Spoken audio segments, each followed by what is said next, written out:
Hey, 2 coffees. Even someone with a low education can make coffee, right? Sebastian laughed as he looked at me. Today was the day Sebastian, an elite who graduated from a prestigious university and worked at a big company, brought his fiancée over. Yet, he deliberately ordered me to make coffee, treating me as if I were just the housekeeper.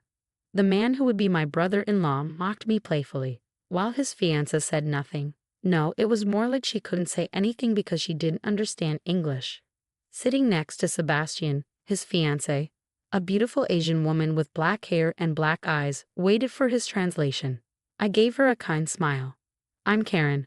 Currently, I'm a 28-year-old part-time housewife. I graduated from a local public high school and immediately got a job as an office worker at a construction company, where I worked for nearly 10 years. I met Ash there, who is 2 years my senior, and married him. He's often mistaken for being intimidating due to his large build, but he's actually a very gentle person. Working in a place dominated by men, I was one of the few female employees and sometimes faced cold attitudes from superiors. The company's president embodied old-fashioned thinking, which influenced the company culture. I managed to continue working until I got married, supported by Ash, who was my direct supervisor. Saved by his kind nature in both work and personal life, I gradually became attracted to him and confessed my feelings, leading to our relationship. Both of us being reserved, we nurtured our love smoothly without major conflicts. I was enveloped in happiness, thinking I could marry Ash after the family meeting, but then an incident occurred. Ash's family consists of his mother, Bridget, and his older brother, Sebastian, who is 2 years his senior. Ash's father passed away when he was still in elementary school. Bridget works from morning till night every day to raise her growing sons. The first time I met her, the number of wrinkles uncharacteristic for her age spoke of her hardships. When I decided to marry Ash, he asked me to live with Bridget at her house. Having met Bridget several times before, I happily agreed. Bridget, saying she always wanted a daughter, treated me very affectionately. On the day of the family meeting, as soon as I arrived, Bridget took the lead in hospitality, showing her wonderful attention to detail. Ash is a bit shy, so I was worried, but seeing him bring home such a wonderful girl, you never know how life will turn out, Bridget said. Ash, telling her to stop, blushed a little. It seemed they had a good parent-child relationship, so I wasn't worried about living with Bridget. However, the problem was Sebastian, the other person I'd be living with. He looked like Ash, but his personality was the complete opposite. When I introduced myself as Ash's fiancé, Sebastian unabashedly looked me up and down without any restraint. I was already feeling uncomfortable at this point, but what Sebastian said next was shocking. Typical of a low-educated woman, looking so plain. Hearing this almost sexual harassment-like comment from someone I just met, I felt humiliated and anger welled up inside me. Amused by my flushed face, Sebastian looked at me with a sleazy smile.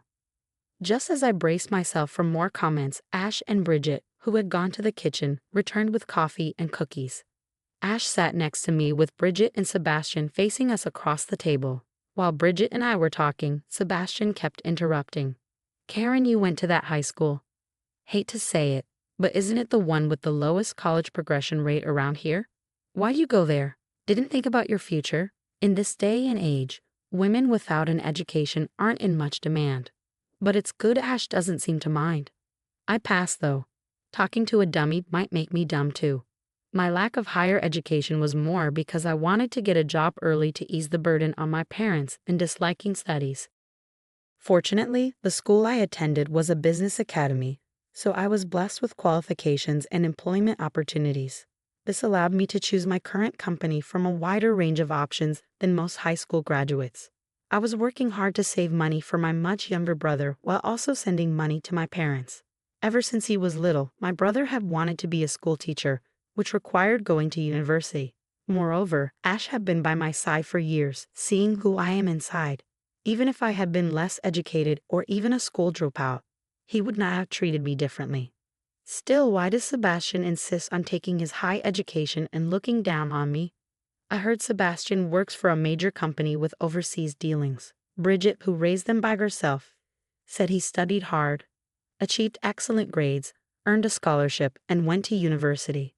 Since graduating from a state university in Los Angeles and joining his current company, he's been sending a significant amount of money home every month for 10 years. When I later talked to Ash about this, I thought it was impressive, but I couldn't forget Sebastian's snide attitude. I guess he became bitter because he dedicated his bright youth entirely to studying. Thinking this way made me feel a little bit better. Sebastian, knowing I couldn't respond as Ash's wife, gradually started to act more arrogantly. Karen, if you're just going to sit there, maybe you could clean up the entrance. You know mom's back is bad, right? The sweets you always buy are too sugary. You're not young anymore. You should choose something more age-appropriate. Instead of me, Bridget would step in to stop him, but Sebastian wouldn't always listen to her words. In fact, he would lecture Bridget, saying it's not good to spoil me. It's true that Bridget's back isn't in good shape, and I hadn't given much thought to the selection of sweets. When I agreed with Sebastian's points, Bridget always apologized later.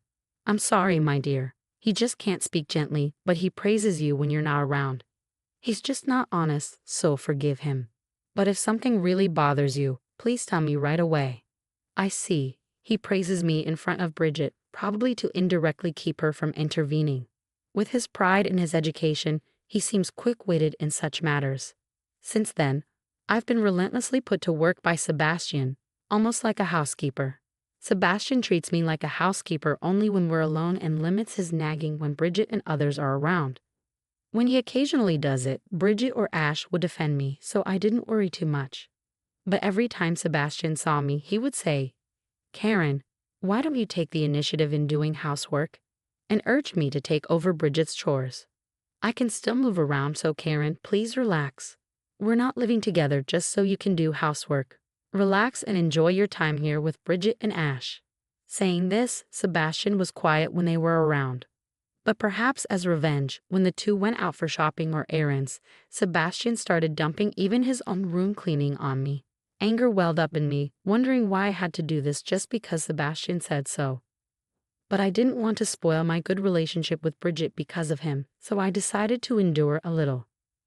Sebastian, as if venting his daily frustrations, would berate me as a failed housekeeper and take his stress out on me.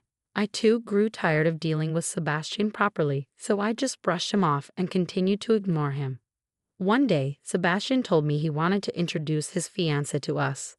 Honestly, I couldn't care less, but I thought this might stop the harassment towards me, so I felt a bit relieved. Generally, I'm busy with work and house chores on weekdays, so when Sebastian told Ash and me to take time off for this, it felt ominous. My hunch was right, and Sebastian proudly introduced us to his fiancée. She was an astonishingly beautiful Asian woman, like someone straight out of a magazine. Her name was Mina, 3 years younger than me, but she seemed very mature and composed. She met Sebastian through work, apparently. It turns out his claim of working at a major corporation wasn't just for show. At such a renowned company, it's not unusual to have beautiful women like her. What surprised me was that Sebastian could speak a decent amount of Chinese. I was amazed that he, barely able to handle English with people, had the words to charm an Asian beauty. Mina was polite and kind. She could speak simple English, so I enjoyed talking with her. Then Sebastian interrupted again. Mina, this is my brother's wife. I often take care of her, but we're not getting along right now. She's become bitter because she believes her education is inferior to mine. Can you handle her maturely? But I doubt you'll have to deal with her as much in the future, Sebastian said. Bridget and Ash looked surprised, but I barely managed to catch his insults. Sebastian's childishness, indirectly telling Mina that I wasn't worth associating with, made me angry. However, I didn't want to upset Mina by responding poorly, so I stayed quiet. Then, taking advantage of Mina's incomplete English comprehension, he said, Karen, try greeting in Chinese. You're my sister-in-law after all. Show us something good despite your low education. Ash and Bridget were angered by this and told him to retract his statement. Seeing this as a challenge from Sebastian, I stopped Ash and the others. Ignoring Sebastian's mocking look, I began speaking to Mina in Chinese. Mina, surprised by my Chinese, responded with a happy expression. Sebastian was taken aback by her reaction, looking pathetic and speechless. However, as Mina listened to me, her expression grew stern, and she started glaring at Sebastian, who panicked. What are you saying? Are you talking bad about me? No, Not at all. I was just sharing what I know about you, Sebastian. Even after our conversation ended, Mina kept glaring at Sebastian. When he tried to calm her down with a hand gesture, she forcefully brushed it off. She seemed really angry. Hey Karen, you can speak Chinese? Ash asked, looking surprised. I explained that I had once worked part-time as a guide for foreign tourists when I had just started my job. The income was low, so I secretly took on this work through a friend's introduction to help with living expenses. The company implemented a no side jobs policy right after the tourist season ended, so it's understandable that Ash didn't know. Who would have thought that experience would come in handy here? Hey, the words you used, they weren't proper, were they? Sebastian suddenly blurted out something nonsensical, so I reluctantly decided to respond. Why do you think they were improper? Because you're using non-existent words. Don't confuse Mina with your nonsense. Sebastian, if Mina was confused, our conversation wouldn't have been successful. I chose words that she would commonly use, and it seemed to work. Sebastian probably referred to the slang or abbreviated terms as non-existent. The Chinese he usually uses is a more rigid version used in the business world, not common in everyday conversation. It must have been unfamiliar to him, but to say they don't exist. Could it be Sebastian had always been speaking to Mina in a businesslike tone? When I looked at Mina, thinking this, she just smiled awkwardly and shrugged. However, her expression quickly turned to anger, and she started glaring at Sebastian. Sebastian, perhaps feeling the pressure, clicked his tongue at me, his face turning red. He crossed his arms in a clearly angered manner, looking down on me. What did you tell Mina anyway? Oh, I just told her that you have a main girlfriend besides her and she's being used as a mistress. What? Sebastian's face turned pale as he started to panic. I accidentally found proof of Sebastian's affair when I was ordered to clean his room. While organizing his messy self-help books and work files on the bookshelf, I found an album that seemed handmade by a woman, with pictures of the two together. Although I hated Sebastian, I thought it wasn't right to pry into someone's private life. But since he ordered me to clean his room, it was inevitable. More importantly, the album's cover prominently displayed a photo of the two kissing on what seemed like a Ferris wheel, suggesting he had no intention of hiding it. The woman in the photo definitely didn't have black hair like Mina and was likely American. From the numerous similar albums that strongly expressed self-importance, it was clear that Sebastian's relationship with his girlfriend had been a long one. Despite having a close girlfriend, it was a mystery why Sebastian chose someone as wonderful as Mina for an affair. He probably wanted to be admired for having an Asian beauty as his fiancée. He would have been exposed if it were only in front of Bridget and Ash. But it was a mistake to even summon me, whom he despised. Thanks to my detailed explanation of Sebastian's rotten character, including that he already had a girlfriend, Mina realized she was likely just a decorative fiancé and that Sebastian was a sinister person who bullied his sister-in-law in secret. Mina stood up and furiously confronted Sebastian. Her intimidating presence frightened him. But it seemed he didn't quite understand her fluent Chinese. Panicked by the exposure of his affair, Sebastian pathetically clung to Mina, but she brushed off his hand and left. After Mina left, Sebastian grabbed me by the collar. "How dare you? Did you enjoy your little revenge?" he shouted. Ash and the others wouldn't stand by silently, and Sebastian was quickly restrained. "No matter what high status you think you have, you've gone too far in belittling women. You're no longer my son, even if you're family, and insulting Karen in front of others is insane. Despite everything said, you've treated Karen like a housekeeper in secret." "I'll never forgive this," Bridget shouted, usually calm, even starting to cry. Sebastian, seemingly hurt by these words, slumped his shoulders. He was then led away by Bridget and Ash and eventually kicked out of the house. After the storm had passed and the house quieted down, Bridget apologized to me. Seeing her sad expression, I couldn't say anything more. Then Bridget sighed deeply and said, "Let's stop living together for a while. This is the parents' house, and we don't know when Sebastian might come back. After this incident, he might hold a grudge against Karen, which is dangerous." She then covered her face with both hands. As Bridget predicted, Sebastian started to ambush me, shouting and trying to force his way into the house. Consulting the police didn't help much. They said it was natural for a family member who was suddenly kicked out to try to return. Ash and I had to quickly look for a new place and hurriedly packed up and left the house. Months later, when our life started to settle down, I received a call from Bridget. It was about Sebastian's behavior after that incident. Since Ash and I moved out in an escape-like manner, Sebastian, who stopped visiting Bridget's house, apparently fell into serious trouble. It turns out Mayna was the daughter of the president of a major client of the company where Sebastian worked. Learning that his daughter had been two-timed by an ordinary employee, the president was furious and cut off all business with Sebastian's company. Sebastian was demoted to a regular employee as a result, and the news of his affair spread within the company, leading to his main girlfriend breaking up with him.